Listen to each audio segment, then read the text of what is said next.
中国经济全面崩溃迹象凸显，股市泡沫破裂，3万亿血本无归，青年失业率飙升至40%，大学生沦为烂尾娃，银行存款大失血，40亿元一夜蒸发。接下来，我将为大家深度解析这场席卷而来的经济风暴，以及它将如何影响每一个普通人的生活。请大家务必看到最后，这关乎你的钱袋子和未来。先说说最近中国股市的情况。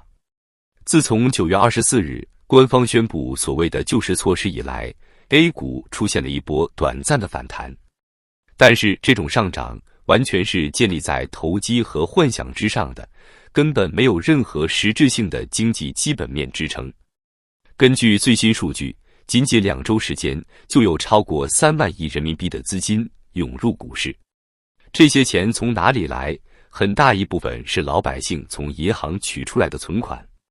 有媒体报道，某银行分行在11长假前一天就流失了40亿存款，其中35%直接进入了股市。更可怕的是，很多人为了炒股不惜借钱、贷款，甚至抵押房产。年轻人被股东借钱炒股，这不是在玩火吗？要知道 ，A 股可不是什么企业融资的好地方，而是一个收割韭菜的赌场。信息不对称，内幕交易横行，中小投资者哪有活路？现在银行理财产品也遭到疯狂赎回，兴业银行、平安银行不得不暂停部分现金类理财产品的快速赎回，因为赎回规模已经超出了限额。这些钱都跑去哪了？不用说，肯定是进了股市。但是这种疯狂炒作能持续多久？再也敢说，如果政府没有更强力的救市手段， A 股很快就会迎来一场惨烈的踩踏，沪指跌破3000点，甚至2000点都有可能。到时候能逃出来的资金恐怕不到1万亿，剩下2万多亿都会被权贵们套走。再来看看官方的一些动作。10月8日发改委的记者会上没放出什么利好，结果引发股市动荡。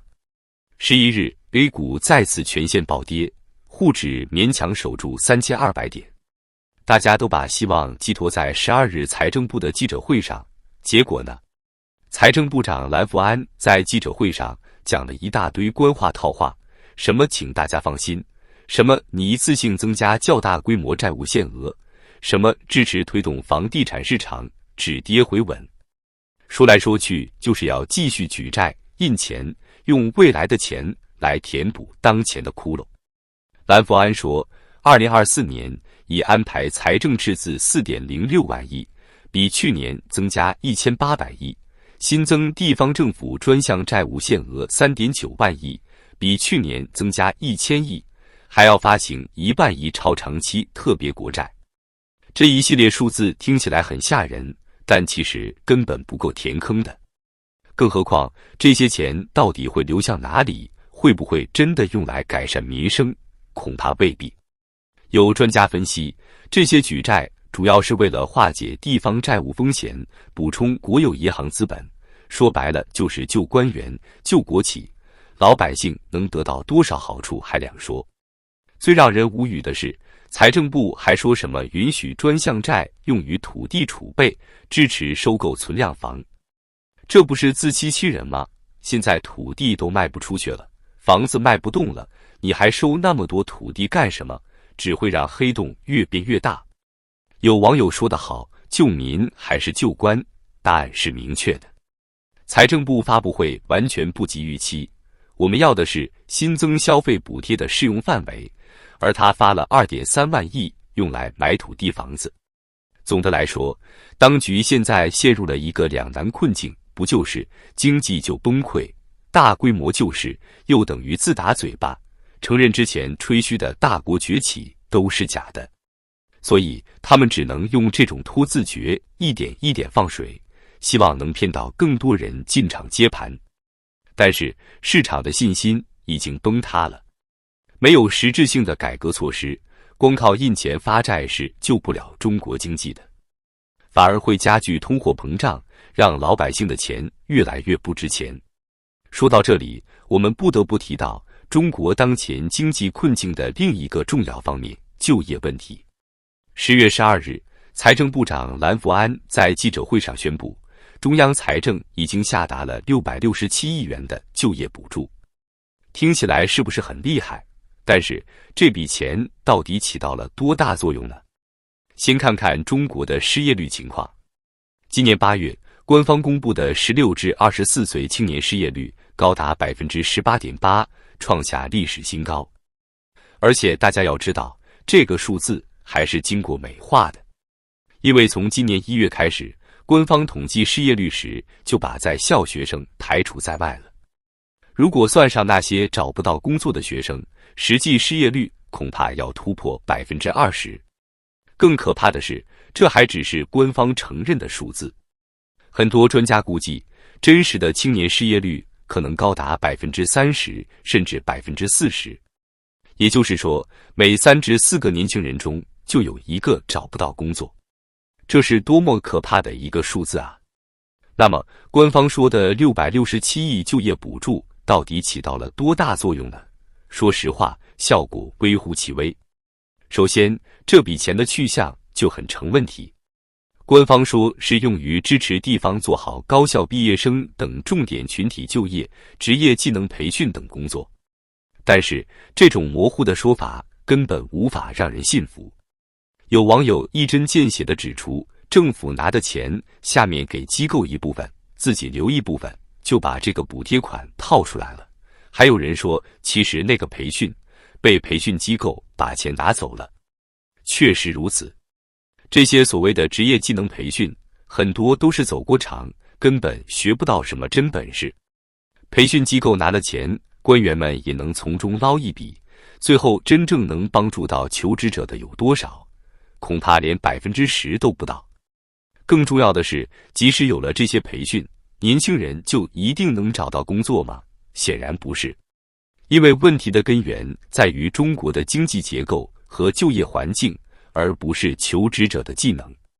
现在中国经济下行，很多企业都在裁员减员，特别是民营企业遭受了连续几年的打压，早就元气大伤了。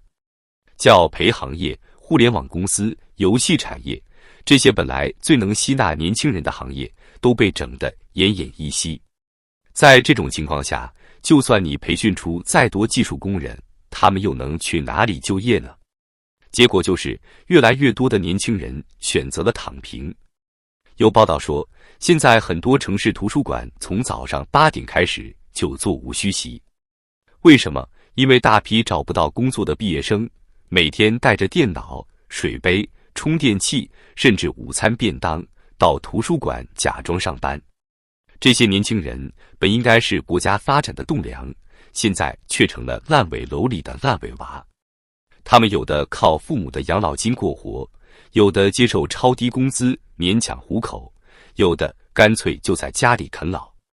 这是多么可悲的一幅画面啊！更让人心酸的是，很多失业青年连最基本的社会保障都得不到。有网友说，反正在失业中也没有见补助，连失业金都申请不下来，不知道什么原因。这就是一直吹嘘的繁荣稳定吗？说白了，现在的所谓就业政策根本就是在治标不治本。667亿元听起来很多，但是平均到全国那么多失业人口身上能有多少？而且这些钱最后有多少真正用在了刀刃上，恐怕官方自己都说不清楚。有专家指出，中国经济现在的病根在于，一方面打压可以创造 80% 就业的民营企业，另一方面又搞国进民退，让效率低下的国企垄断市场。再加上对外关系恶化，外资企业纷纷撤离。日企在华员工从巅峰时期的14万人，现在只剩不到1万人了。在这种情况下，光靠印钱发债根本解决不了问题，反而会让经济越来越畸形，最后受苦的还是老百姓。在也认为，要真正解决就业问题，必须要有大刀阔斧的改革。首先要改善营商环境，让民营企业能喘口气。其次要调整产业结构，发展真正能创造就业的新兴产业。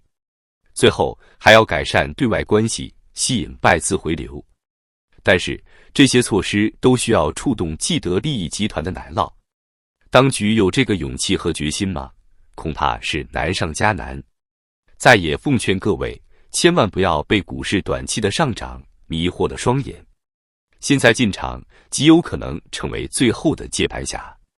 与其把钱扔进这个无底洞，不如好好攒着过日子。毕竟未来的日子只会越来越难过。好了，今天就聊到这里，欢迎大家在评论区留言讨论，别忘了点赞、转发、订阅，咱们下期再见。